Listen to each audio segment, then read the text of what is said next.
महसूस किया। ना क्या है, सड़क, सीवर, पानी, विकास, शिक्षा, सब कुछ। और सब नेता दावा करते हैं कुर्सी पर बैठने से पहले, जीतने से पहले, चुनाव में उतरते ही। आपका नया क्या है? कॉपी पेस्ट तो नहीं, कॉपी पेस्ट एक दूसरे का देखा और बोल दिया।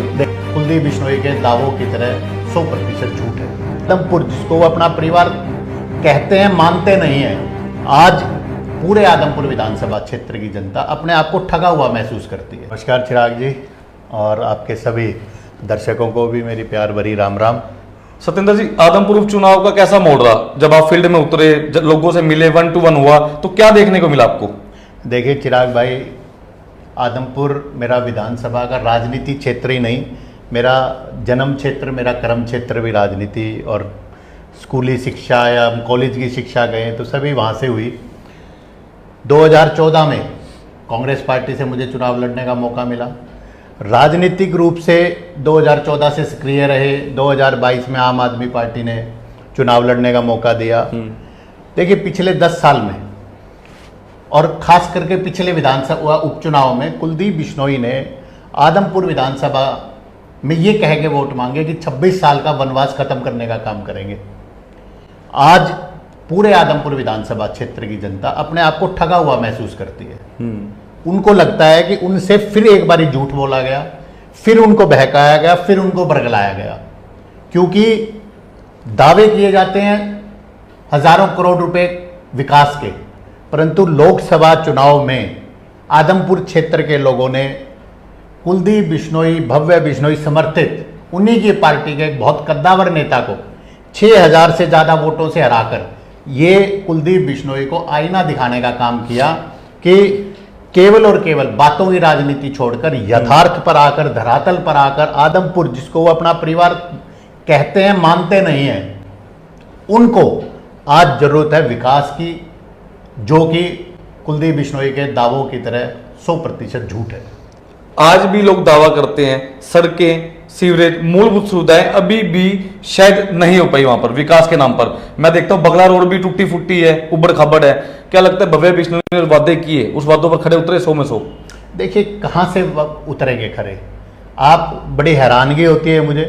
कुलदीप बिश्नोई, चौधरी भजन लाल, जो कि पूरे हरियाणा ही नहीं अपितु पूरे हिंदुस्तान की राजनीति में एक अलग शख्सियत है, उनके सुपुत्र होते हुए भी आज किस तरीके से, किस तरह की दयनीय राजनीति कर रहे हैं। पिछले दिनों कुलदीप बिश्नोई लोकसभा चुनाव में आए तो उन्होंने बयान दिया, जब वो अपने समर्थकों की एक बैठक को संबोधित कर रहे तो उन्होंने एक बयान दिया कि भाई मैं मान गया हूं, अब आप लोग भी मान जाएं।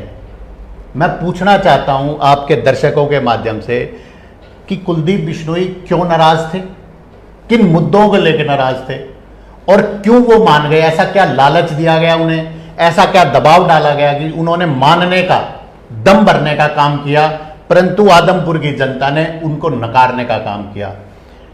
चिराग भाई, उपचुनाव लड़ा, उपचुनाव के बाद कुछ शारीरिक अस्वस्थता थी जिसकी वजह से मैं 7-8 महीने अस्पताल में भी रहा, लोगों के बीच में नहीं जा पाया। जैसे ही चिकित्सकों ने मुझे कहा कि आप ठीक हैं, आप जाइए, पिछले 10 दिन से लगातार मैं आदमपुर के हर गांव में गया हूं, अपने परिवार के लोगों से, समर्थकों से, भाइयों से, साथियों से विचार विमर्श किया और उनकी हालत देखकर मैं हैरान नहीं परेशान हूं। किस तरीके से झूठी बातें की गई, किस तरीके से जो लंबे समय से एक बहकाने और बरगलाने का काम था, आज भी उसी तरीके से चल रहा है। आदमपुर आज शिक्षा को लेकर, स्वास्थ्य को लेकर, रोजगार को लेकर, आपने कहा सड़कें, मैं कहता हूं पीने का पानी नहीं है। अभी किसी एक चैनल ने पिछले दिनों 5-6 गांवों का दौरा किया, लोगों ने मुझे बताया कि जी एक चैनल के लोग आए थे और उन्होंने वीडियो चलाया, आदमपुर क्षेत्र के लोगों ने वो वीडियो मुझे दिखाया जिसमें कि पीने के पानी की भी दुर्दशा का वर्णन किया गया है। सत्येंद्र जी, आप कहते हो आपका परिवार है, भव्य जी कहते हैं हमारा परिवार है आदमपुर को। आप अगर फील्ड में उतरे चुनाव के दंगल में, जनता ने आपको क्यों नहीं जितवाया? देखिए मैं मानता हूं कि लोकतंत्र में लोग सर्वोपरि हैं, जनता सर्वोपरि है। चुनाव शुरू हुआ था चिराग जी, जो उपचुनाव था 2022 में, वो चुनाव शुरू हुआ शिक्षा को लेकर, स्वास्थ्य को लेकर। आदमपुर विधानसभा क्षेत्र के कई स्कूलों को बंद कर दिया गया था, वो लड़ाई हमने लड़ी। मैं भारतीय जनता पार्टी को सिर्फ इसी मुद्दे पर मैंने त्यागने का काम किया था, क्योंकि स्कूलों की पहली बुनियादी जो चीज है जिससे कि समाज का निर्माण होता है, छात्र बच्चे हमारे जो हमारे देश का स्वर्णिम भविष्य है, अगर वो पढ़ेंगे तभी तो देश बढ़ेगा। उनको उस शिक्षा से वंचित करने की जो कुचाल, जो कुचक्र बीजेपी ने रचा था, उसके लिए हमने आम आदमी पार्टी के साथ लगकर इस इलाके को आगे बढ़ाने की सोच रखी थी।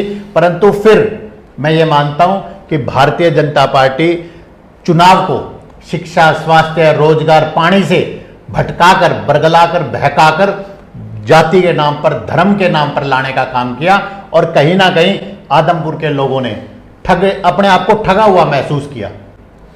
पर सवाल अब भी काफी है। बताया जाता है सूत्रों के हवाले से कि आप और आपकी जो पार्टी रही है आदमपुर उपचुनाव में, उनके साथ थोड़ी अनबन है आपकी आम आदमी पार्टी के साथ, इसमें कितनी सच्चाई है? देखिए, कहीं ना कहीं परिस्थितियां थी, लोगों ने महसूस किया कि जिस शिद्दत से उपचुनाव पार्टियां लड़ती हैं, उस शिद्दत से, जिस शिद्दत से भारतीय जनता पार्टी ने या जिस शिद्दत से कांग्रेस पार्टी ने चुनाव लड़ा, कहीं ना कहीं आम आदमी पार्टी उस शिद्दत से वो चुनाव नहीं लड़ पाई और इसीलिए आदमपुर के लोगों ने आम आदमी पार्टी को वोट ना देकर कहीं ना कहीं कांग्रेस और बीजेपी की तरफ रुख किया। समस्या आम आदमी पार्टी या चुनाव नहीं है। मैंने 2014 में चुनाव लड़ा, कांग्रेस पार्टी का मैं उम्मीदवार था। उस समय भारतीय जनता पार्टी ने लोगों को इस तरह के मुद्दों से बहकाने का काम किया था और लोगों ने कहीं ना कहीं भारतीय जनता पार्टी को चुनने का काम किया। इस लोकसभा में उन्होंने उसका जवाब दिया और आने वाले विधानसभा चुनाव में मुझे लगता है कि लोगों को जितने भी भ्रम थे, जितने बहकाने का काम किया, वो अब कहीं ना कहीं उनकी सच्चाई से वो अवगत होते जा रहे हैं, यथार्थ की तरफ बढ़ते जा रहे हैं। अब क्या देखा जाएगा, सत्येंद्र सिंह आम आदमी पार्टी को छोड़कर कांग्रेस ज्वाइन करेंगे, बीजेपी करेंगे? देखिए चिराग भाई, मैं आम आदमी पार्टी से मैंने चुनाव लड़ा, परंतु उसके बाद कुछ स्वास्थ्य की दिक्कतें थी, कुछ व्यक्तिगत कारणों से मैं सक्रिय नहीं रहा राजनीतिक पार्टी में, आम आदमी पार्टी में। और अब चूंकि मेरे को डॉक्टरों ने, चिकित्सकों ने कहा कि आप ठीक हैं, आप लगी है दोबारा, आप सामान्य जीवन जी सकते हैं, तो उसके तुरंत बाद मैं अपने परिवार, अपने घर आदमपुर क्षेत्र में गया। मैंने पिछले 10 दिन में 55 के 55 गाँवों में मैं गया हूँ, साथियों से, युवाओं से, बुजुर्गों से, माताओं से, किसानों से, दलितों से, पिछड़ों से, सबसे मिलकर विचार विमर्श कर कि किस तरीके से इस इलाके को बढ़ाया जाए। चिराग भाई, राजनीतिक पार्टी राजनीति और समाज सेवा करने का एक माध्यम होती है, उसमें आप समाज सेवा भी करते हैं। आपने देखा होगा बहुत से अधिकारी, बहुत से खिलाड़ी, बहुत से और जो समाज में प्रतिष्ठित व्यक्ति हैं, वो अपना क्षेत्र छोड़ के राजनीति में आते हैं जन सेवा करने के लिए, क्योंकि राजनीति, जन सेवा आप कर तो कहीं भी सकते हैं, परंतु जन सेवा का सबसे सरल और उचित जो माध्यम है वो किसी ना किसी रूप में राजनीति है, जिसमें कि आप समाज के हर वर्ग से मिलने का काम करते हैं, उनकी समस्याएं सुनने का काम करते हैं, उनको दूर करने के लिए प्रयत्नशील होते हैं। तो आज मुद्दा चुनाव का नहीं है, आज मुद्दा पार्टी का नहीं है। 55 गाँव में गया, लोगों ने, भाइयों ने, सब ने सुझाव दिए, उन सुझावों पे उनका विश्लेषण किया जा रहा है और बहुत जल्द, हफ्ता 10 दिन 15 दिन में आने वाले सभी साथी और भाई मिलकर एक मजबूत फैसला लेंगे, जिससे कि ये तय हो सके कि किस तरीके से आदमपुर को झूठ से, बरगलाने से, बहकाने से किस तरीके से छुटकारा दिलाया जा सकता है एक कार्यकर्ता के रूप में। देखिए, मैं कहता हूँ चुनाव भी एक कार्यकर्ता ही लड़ता है, तो अगर कोई व्यक्ति अपने आप को कार्यकर्ता से ऊपर समझता है तो वो आदमी गलत है, वो राजनीतिक रूप से अपरिपक्व मानता हूँ मैं उसको। एक कार्यकर्ता के तौर पर, एक निवासी होने के तौर पर, आदमपुर का बेटा होने के तौर पर किस तरीके से आदमपुर को बेहतर बनाया जा सकता है, उस दिशा में फैसला भी लेंगे और उस दिशा में तन, मन और धन से काम भी करने का काम करेंगे। सत्येंद्र जी, 2 सवाल मेरे आपसे। भव्य बिश्नोई की अगर बात करूँ, या मैं पीढ़ी दर पीढ़ी जो राजनीति चलती जा रही थी, कुलदीप बिश्नोई ने बड़ा मन बनाकर बैठे थे कि इस बार हिसार लोकसभा से सीट मिलेगी, पर नहीं मिल पाई। क्या मानते हैं, दिल टूटा उनका या नहीं टूटा?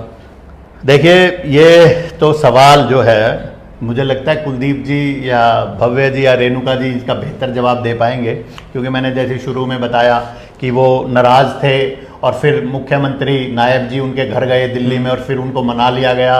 वो क्या मनाना था, क्या दबाव था, क्या लालच था, क्या लोभ था, क्या सपने दिखाए गए उनको, उनका बेहतर तो विश्लेषण वो कर पाएंगे। दूसरा, मैं ये मानता हूँ चिराग भाई, ये जो समय है ये समय मैं कुलदीप जी से और भव्य जी से भी निवेदन करूंगा कि ये समय आपस का स्वार्थ का नहीं है, ये समय आदमपुर क्षेत्र को आगे ले जाने का है किसी ना किसी तरीके से। और जो आपने कहा कि पीढ़ी दर पीढ़ी जो कई शब्द होते हैं, बोला किला है उनका, दुर्ग है। 2019 में भारतीय जनता पार्टी की टिकट पर सांसद ब्रिजेंद्र सिंह चुनाव लड़े थे और 23,000 से आदमपुर विधानसभा से जीतने का काम किया, तो दुर्ग तो रहा नहीं। और अभी भी कांग्रेस पार्टी के जो उम्मीदवार थे उन्होंने 6,000 से फिर आदमपुर को जीतने का काम किया। तो अब वो दुर्ग या वो नहीं है, अब लोग जागृत हो चुके हैं, लोग समझदार हो चुके हैं। जैसे आपका चैनल है, इसी तरीके से सोशल मीडिया के माध्यम से लोग यथार्थ को समझ रहे हैं, सच्चाई को देख रहे हैं कि किस तरीके से और हल्कों की बनिशत। अभी भी मैं बड़ी हैरानगी होती है मुझे, मैंने कल परसों किसी चैनल पे देखा कि हरियाणा के स्वास्थ्य मंत्री एक कोई मीटिंग में उसमें ये कहते हैं कि डॉक्टर एक दिन में पैदा नहीं हो सकते। मैं पूछना चाहूँगा आपके माध्यम से, 10 साल से केंद्र में और हरियाणा में सरकार है, क्या आप 10 साल में एक भी डॉक्टर नहीं पैदा कर पाए जिससे कि लोगों को मूलभूत सुविधाएं, चिकित्सा सुविधाएं मिल सकें?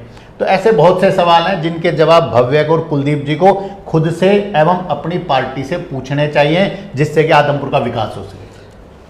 आखिरी सवाल ये था, एजेंडा क्या है? सड़क, सीवर, पानी, विकास, शिक्षा, सब कुछ, और सब नेता दावा करते हैं कुर्सी पर बैठने से पहले, जीतने से पहले, चुनाव में उतरते ही। आपका नया क्या है? कॉपी पेस्ट तो नहीं, कॉपी पेस्ट एक दूसरे का देखा और बोल दिया। देखिए, मैं ये मानता हूं क्योंकि चूंकि मेरा बचपन आदमपुर की गलियों में बीता है, मैं किसान हूँ। सर्वप्रथम मैं किसान के घर में पैदा हुआ, किसान, मैंने खुद अपने हाथों से खेती की। किसान को पानी ना मिले, उस दर्द को, उस तकलीफ को मैं समझ सकता हूँ। इसको तकलीफ को मैं एक अच्छे मन से, कहीं ना कहीं इसकी पीड़ा भी है मुझे।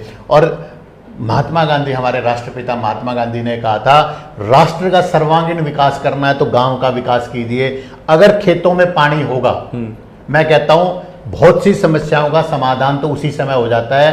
किसान अकेला नहीं होता, किसान के साथ 10 अन्य जो व्यवसाय हैं वो भी चलते हैं।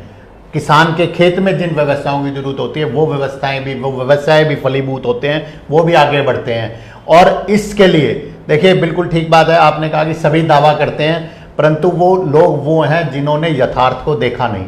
मैं सामाजिक रूप से, मैं घर के रूप से, व्यक्तिगत रूप से आदमपुर क्षेत्र से जुड़ा हुआ हूँ। व्यवसाय भी मैं करता हूँ, हर तरह की परेशानी यहीं से मैंने शिक्षा ग्रहण की है। क्या छात्रों को परेशानी है, क्या युवाओं को परेशानी है, उन सबको मैं बेहतर तरीके से समझ सकता हूँ। और किसी भी समस्या को आप दूर करना चाहते हैं, सुधारना चाहते हैं, उस समस्या को समझना जरूरी है। आज मैं समझता हूं, जब हमारे पास साधन होंगे, संसाधन होंगे, हम उनको ठीक करने का भी काम करेंगे। धन्यवाद जी। सो तमाम लोग जितने भी इस वीडियो को लाइव देख पा रहे हैं, शेयर भी करते रहे, कमेंट करते रहे और वोट थोड़ा सा सोच समझ कर डालिएगा, क्योंकि आपका एक एक वोट बड़ा कीमती और आपके विकास के क्षेत्र में, आपकी खुद की जिंदगी में काफी कुछ बदल कर रख सकते हैं। तो इस बारी जाति पाति से उठकर सोच समझ कर कि कौन सा नेता आपके लिए अच्छा साबित होगा, उसी को वोट डालिएगा। आदमपुर के लोगों ने अपने आप को ठगा हुआ महसूस किया। ना क्या